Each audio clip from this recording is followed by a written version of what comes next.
stand up right now. Go ahead. I'll wait. Now, notice how your body feels. A bit stiff? Tired? Maybe even foggy? Here's something most seniors don't realize. That mental dullness, that slipping memory, might not be just aging at all.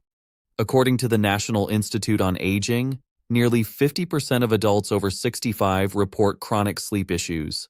Yet more than 60% of those adults believe they are harmless or simply part of getting older. Here's the shocking truth. Most of these issues quietly chip away at your brain without any pain, without clear warning signs, and without you even realizing it's happening.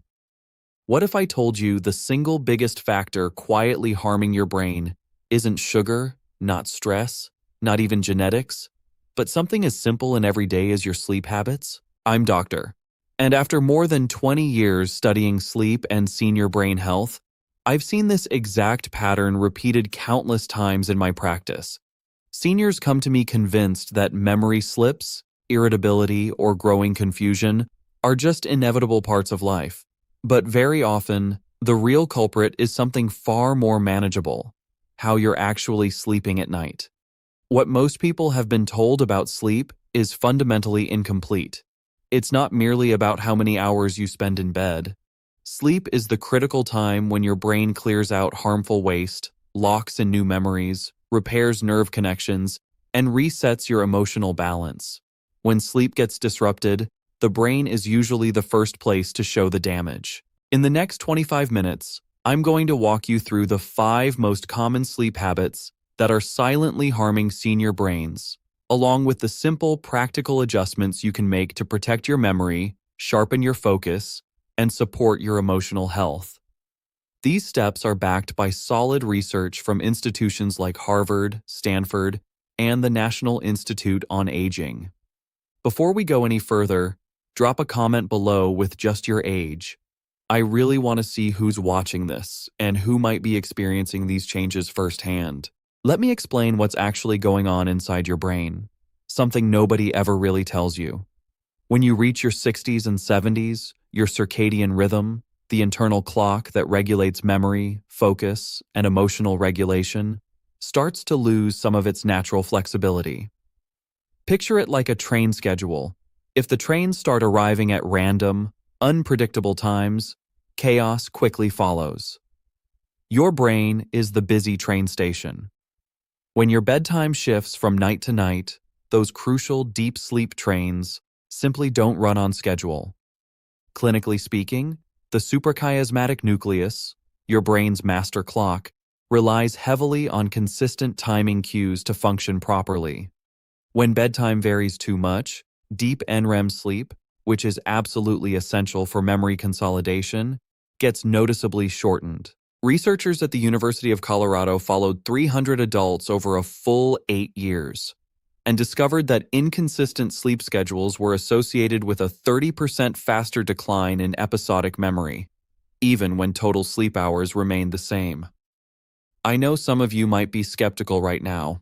You may be thinking, I already sleep 7 to 8 hours. Why would timing make any difference? The honest truth is that quantity alone isn't the same as quality. If you've ever walked into a room and completely forgotten why you went there, go ahead and add the word foggy to your comment right now. Many seniors find themselves lying awake in bed for 20 to 60 minutes at night, assuming it's no big deal. But here's what makes this habit particularly tricky. Your brain is essentially a powerful learning machine. When you stay awake in bed for long stretches, it begins to associate the bed with alertness and wakefulness rather than deep rest. Over time, this leads to lighter, more fragmented sleep overall. Think of it like trying to park your car in the middle of a busy intersection. The bed is supposed to be a quiet, safe garage, but lying awake turns it into rush hour traffic. Studies from Johns Hopkins that tracked 250 adults aged 65 and older found that those who spent prolonged periods awake in bed ended up experiencing 42% more nighttime awakenings and showed higher scores for morning anxiety. The subtle but real result is increased nighttime anxiety, persistent brain fog, and growing irritability. even for people who never struggled with anxiety in the past. Here's another one that catches most seniors by surprise. Going to bed very early, at 7 or 8 p.m., just to be safe, feels logical on the surface, but your brain actually needs a sufficient number of wakeful hours to build proper sleep pressure. Without that buildup, both deep sleep and REM sleep end up shortened, which directly impairs memory consolidation and emotional regulation. Imagine your brain as a sponge. If it hasn't soaked up enough wakefulness water during the day, it can't effectively squeeze itself clean and restore during the night. Researchers at the University of Michigan found that seniors who maintained early bedtimes had REM cycles that were 20% shorter, even though they were spending 9 to 10 hours in bed. This exact pattern can closely mimic the early signs of cognitive decline. But the good news is that it's usually reversible with the right changes. Even seemingly minor light exposure during sleep, whether it's a hallway light left on, a glowing phone screen, or the TV in the background, can block melatonin production. Melatonin is the key hormone that protects your neurons and helps initiate deep, restorative sleep. Picture your brain as a busy factory. Any lights left on at night keep the machines running inefficiently, allowing debris and waste to build up in the system. Stanford researchers demonstrated that even low levels of light at night in adults 65 and older reduced melatonin by 50%, resulting in lighter sleep stages and noticeably weaker memory formation. Many seniors underestimate this factor because the brain doesn't send immediate signals of distress. The damage accumulates quietly. A final common habit among seniors is relying on sleep aids or medications over the long term. While these can be helpful for short periods, many of them suppress the very deep NREM and REM sleep stages that are most critical for memory processing, new learning, and emotional stability. Clinical studies published in JAMA Neurology showed that seniors who used benzodiazepines nightly for more than 6 months experienced a 23% reduction in slow-wave sleep, the precise stage responsible for clearing beta amyloid buildup and helping protect against cognitive decline. The important point is that none of these habits automatically cause permanent, irreversible damage. Your brain remains remarkably resilient, even well into your 60s, 70s, and beyond. What truly matters is awareness followed by small, intentional adjustments, not fear. Let me share 2 real stories that show exactly how these sleep habits can quietly affect senior brains, and more importantly, how making changes can reverse the effects. Margaret was 72 when she first came to see me. She was frustrated, scared, and convinced her mind was slipping away. "I feel like I'm losing it," she told me. She described walking into rooms and forgetting her purpose, struggling to find the right words, and dealing with daily memory lapses. She was getting about 8 hours of sleep each night, but when we dug into her habits, she admitted her bedtime varied widely, from 9 p.m. one night to 11 p.m. the next, and she frequently lay awake for an hour worrying in bed. We started her on what I call the REST protocol, a clear, stepwise approach I'll detail in just a moment.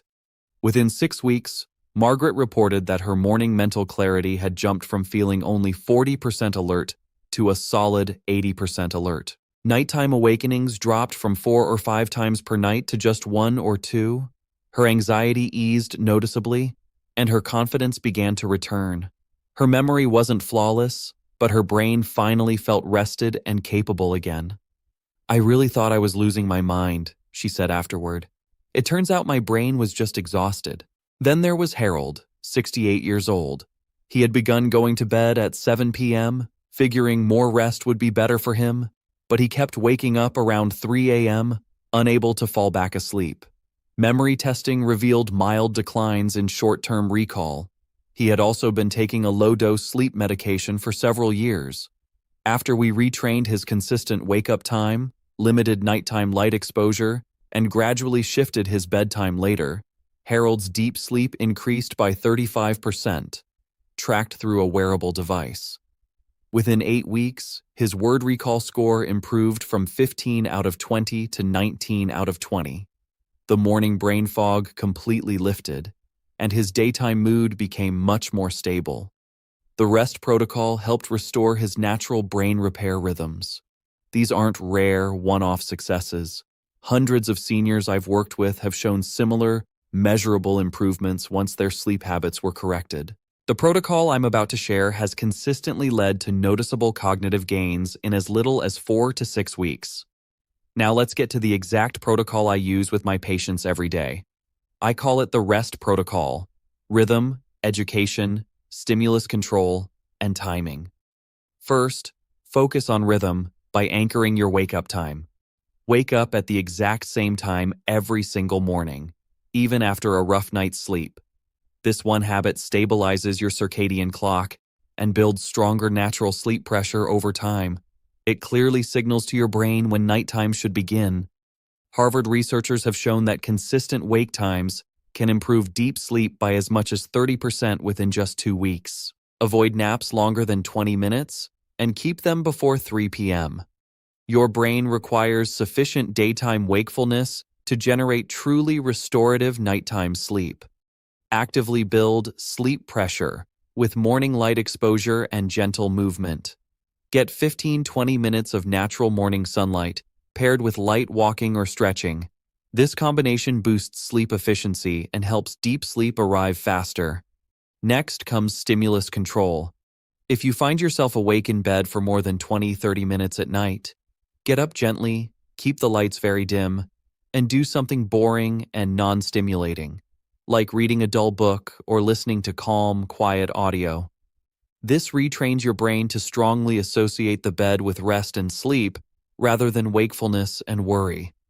Johns Hopkins research found this simple technique reduced nighttime awakenings by 42% in seniors after just 6 weeks. For timing, aim for an ideal bedtime window of 9:30–10:30 p.m. for most seniors.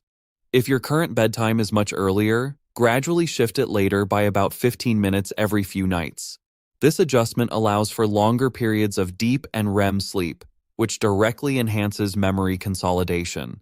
University of Michigan studies showed seniors who optimized their bedtime in this way improved their cognitive test scores by 15–20% after only 4 weeks.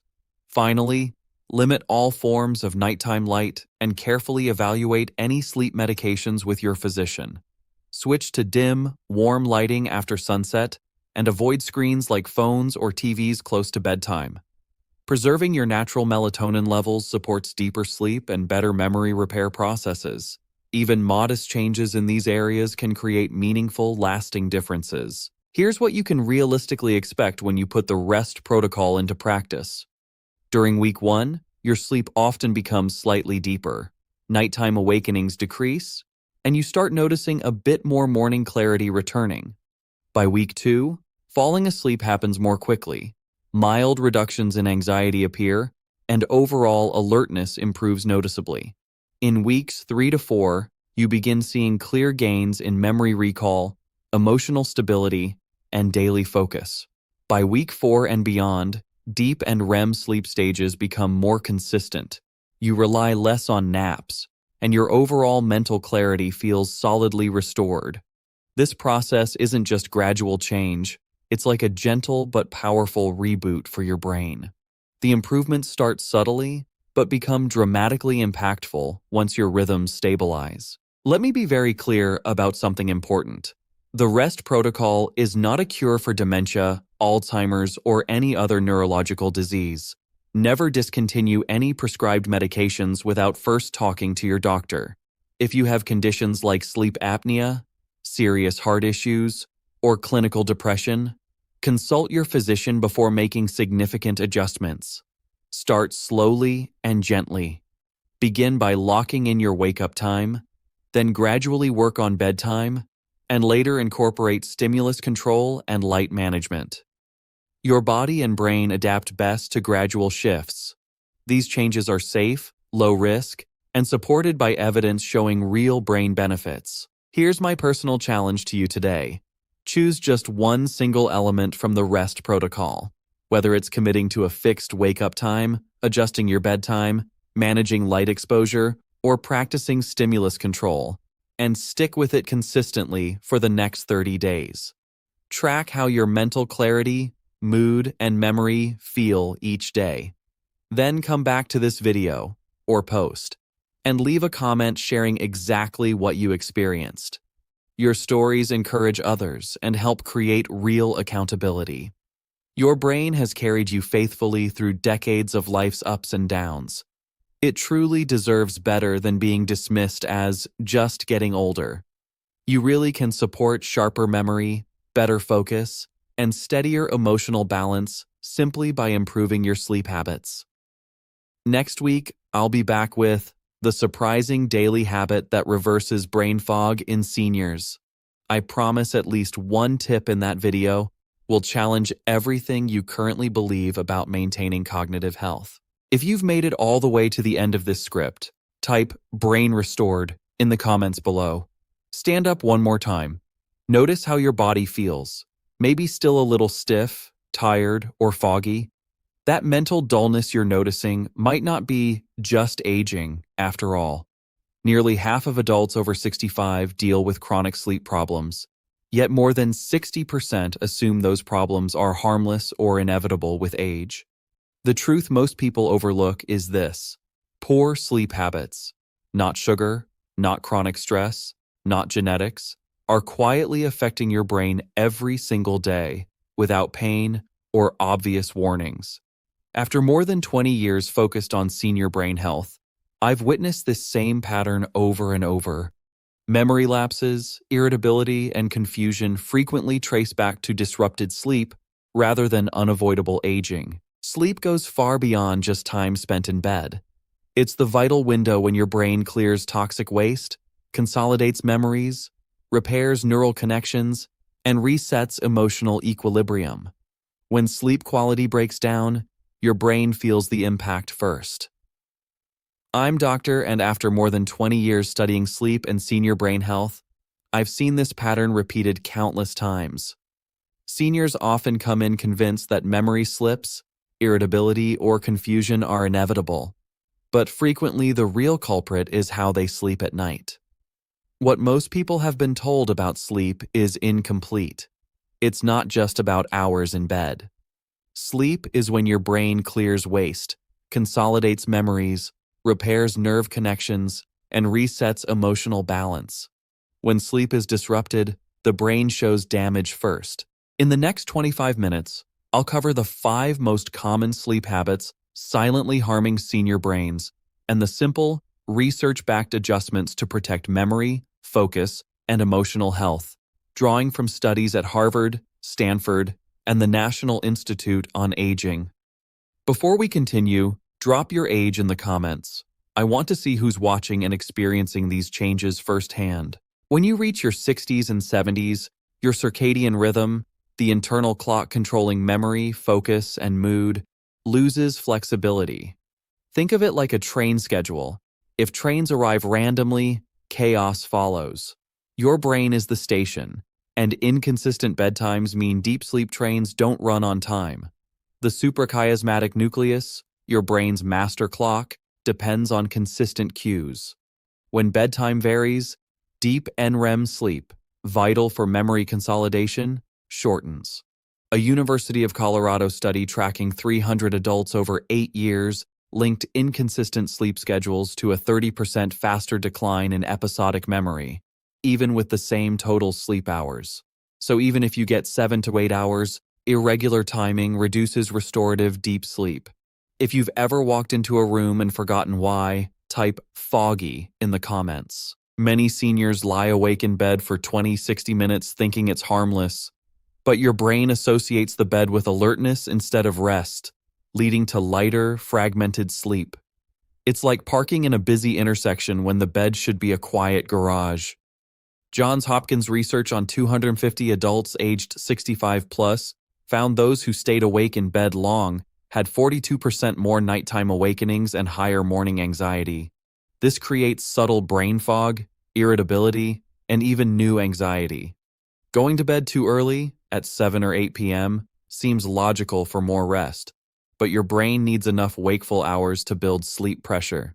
Without it, deep and REM sleep shorten, impairing memory and emotional regulation. Picture your brain as a sponge.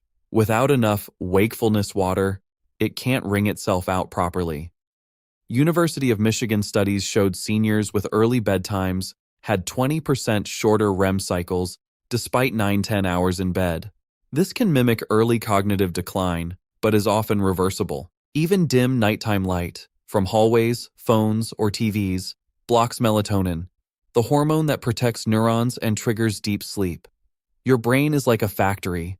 Lights keep machines running inefficiently, leaving waste behind. Stanford research found low-level light at night reduced melatonin by 50% in adults 65 plus, causing lighter sleep and weaker memory formation. Many underestimate this because damage isn't immediately felt. Long-term use of sleep medications, while helpful short-term, often suppresses deep NREM and REM, the stages critical for memory, learning, and emotional stability. JAMA neurology studies showed seniors using benzodiazepines nightly for over 6 months had a 23% reduction in slow-wave sleep, the stage that clears beta amyloid and protects against cognitive decline. None of these habits guarantee permanent damage. The brain remains resilient in your 60s, 70s, and beyond. Awareness and small adjustments matter more than fear. Consider Margaret, 72, who felt her mind slipping, forgetting why she entered rooms, struggling for words, growing anxious. She slept 8 hours, but had irregular bedtimes, and often lay awake an hour worrying. After 6 weeks on the rest protocol, her morning clarity rose from 40 to 80%. Awakenings dropped from 4 or 5 to 1 or 2, and anxiety eased. "I thought I was losing my mind," she said. "It turns out my brain was just exhausted." Harold, 68, went to bed at 7 p.m. thinking more rest helped, but woke at 3 a.m. unable to return to sleep. He relied on low-dose sleep medication and showed mild short-term recall decline. After fixing wake times, limiting light, and shifting bedtime, his deep sleep rose 35% via tracker. Word recall improved from 15 to 19 out of 20, fog lifted, and mood stabilized. These measurable improvements are common when habits change. The REST protocol I use with patients stands for rhythm, education, stimulus control, timing.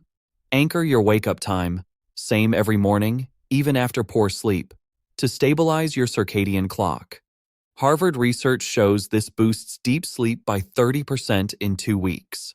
Avoid naps longer than 20 minutes before 3 p.m. to build natural sleep pressure. Get 15-20 minutes of morning sunlight and gentle movement, like walking, to support restorative sleep. For stimulus control, if awake over 20-30 minutes at night, get out of bed, keep lights dim, and do something boring and non-stimulating. This retrains the brain to link bed with rest. Johns Hopkins found it cut awakenings by 42% in seniors over 6 weeks. Aim for bedtime between 9:30-10:30 p.m., gradually shift later by 15 minutes every few nights for longer deep and REM sleep. University of Michigan data showed 15-20% cognitive gains in 4 weeks with optimized timing. Limit nighttime light with dim, warm bulbs and review medications with your doctor to preserve melatonin and deep sleep. With rest, week 1 brings deeper sleep and fewer awakenings, with morning clarity returning. Week 2 sees faster sleep onset, better alertness, and reduced anxiety. Weeks 3 to 4 deliver noticeable memory, focus, and emotional gains. Beyond week 4, deep and REM stabilize, naps become less needed, and mental clarity feels restored. A true brain reboot. Rest is not a cure for dementia or neurological diseases. Never stop prescribed medications without consulting your doctor. If you have sleep apnea, heart conditions, or depression, check with your physician first. Start gently. Fix wake time, then bedtime, then add stimulus control and light adjustments. These are safe, low-risk changes with proven benefits. My challenge? Pick one rest element: wake time, bedtime, light exposure, or stimulus control, and commit for 30 days. Track clarity, mood, and memory, then comment with your results. Your brain has carried you through decades. It deserves better than being dismissed as just aging. Next week, I'll cover the surprising daily habit that reverses brain fog in seniors. One tip will challenge what you think about cognitive health. If you reach the end, type "brain restored" in the comments. Thank you for watching. Drop your age, foggy, or "I'm in" below. Protect your sleep. It's one of the kindest things you can do for your mind.